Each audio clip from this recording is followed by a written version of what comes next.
And now we go to the third lecture. The third speaker for today is Jansi. She is a researcher at Divecha Center at the Indian Institute of Science, working in the field of extreme heat waves and with particular focus on humid stress over India. She is a Master's of Technology in Environmental and Water Resources Engineering from IIT Tirupati, and she has previously worked as a science officer in Future Earth at DCC. Now I invite Jansi to take the dais.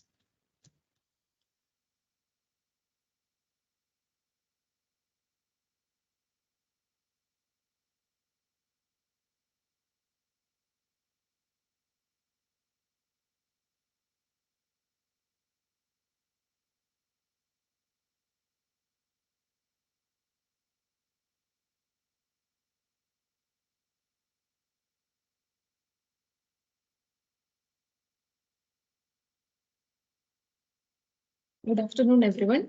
So today I'm going to talk about the complex relationship between heat waves and mortality, examining this phenomenon through the lens of a climate change. Heat waves have become more frequent and severe, posing significant challenges to public health systems worldwide. In this presentation, we will explore the impacts of heat waves on mortality rates, emphasizing the interconnectedness between environment factors and human health. By understanding the dynamics at play, we can better appreciate the urgency of addressing climate change and developing adaptive strategies to protect vulnerable populations. So as we are aware, extreme heat wave is an extreme weather event with excessively hot weather. During a heat wave, temperatures significantly exceed the average for a particular region and can pose serious health risks. These are also termed as silent killers among the natural disasters because the death tolls and destruction are not always immediately obvious. And these cause widespread and severe impact on health and environment. According to the latest data by UNICEF, 3 in 4 children in South Asia are already exposed to extremely high temperatures compared to 1 in 3 globally.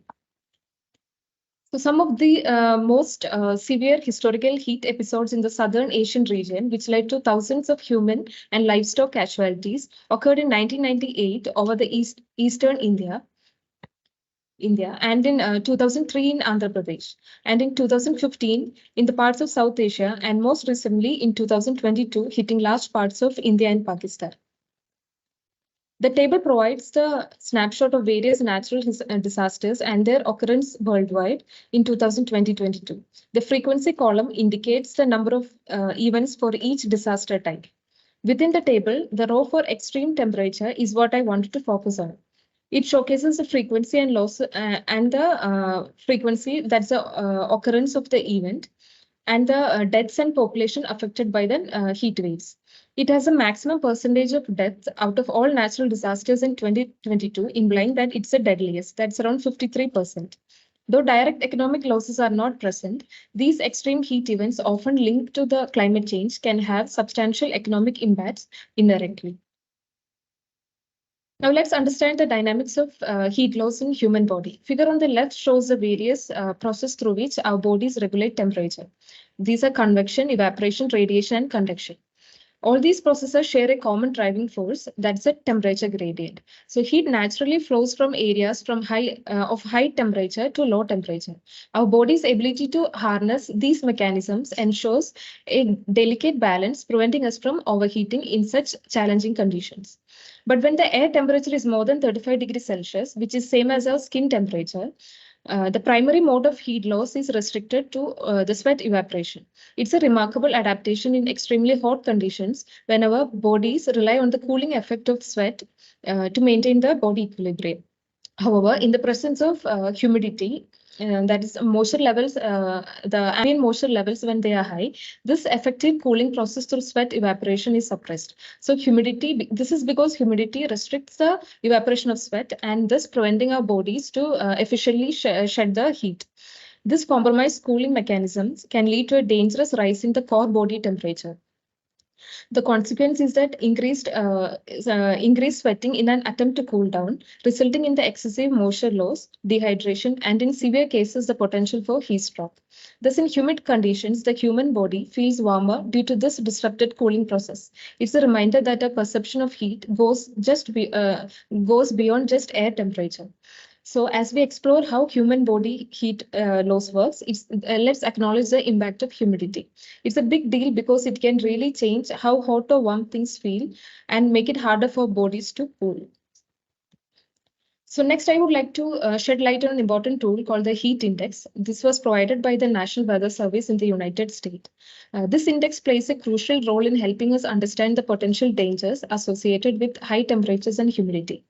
Let's delve into its key components and how it aids in assessing the impacts of heat on human health.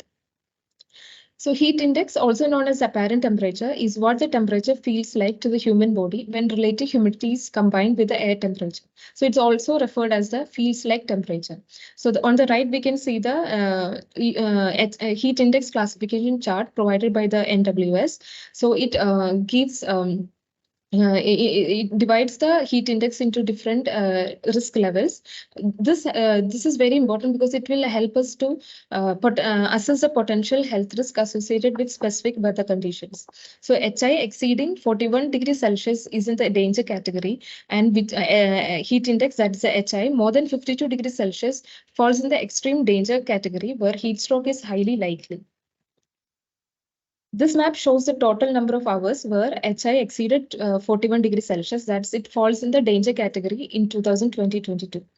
We can see that it's highest in the South Asia and the Middle East. So now let's look into the aspect of weather-related risk. That's the dry and humid heat stress. We can define dry heat stress as conditions with relative humidity less than 50% and humid heat stress as when relative humidity is more than 50%.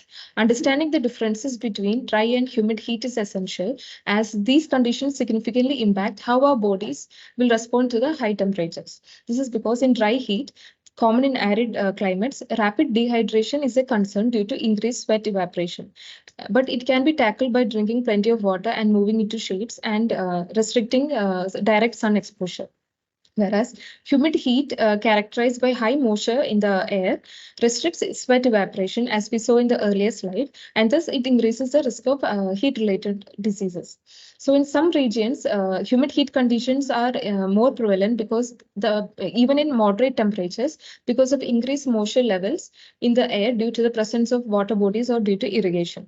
The figure on the left illustrates the heat index thresholds compared with the empirical data. That's in the black dots. So HI 41, that is plotted in a blue line.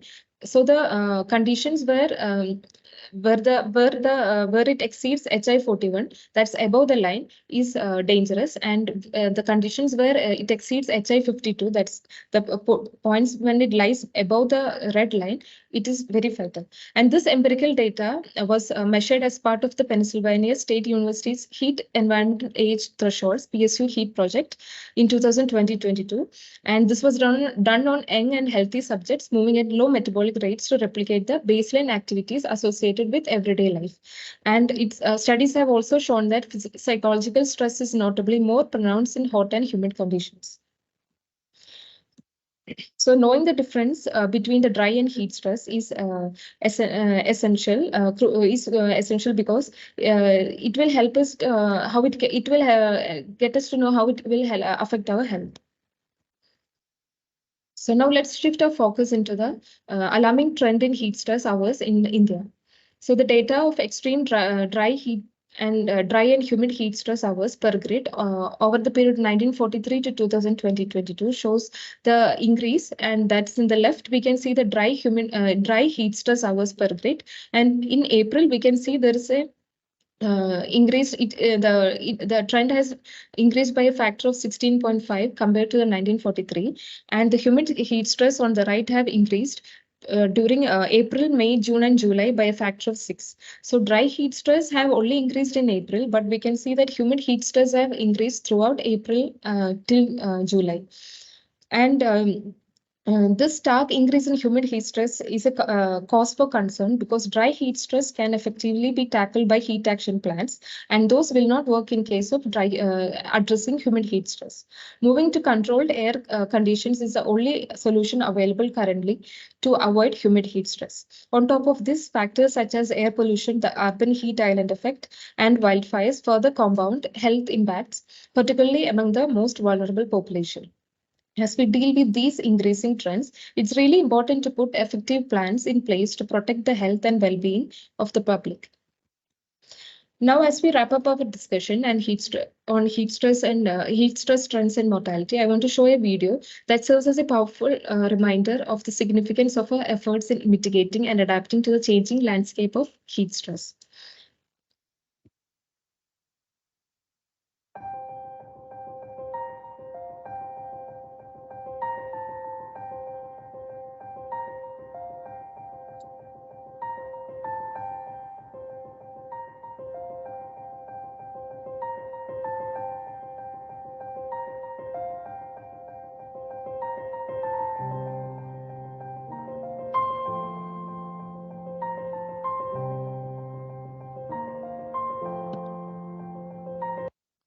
So let's continue these vital conversations and work together towards creating resilient and sustainable communities. Thank you. Now I hand over to Rohit.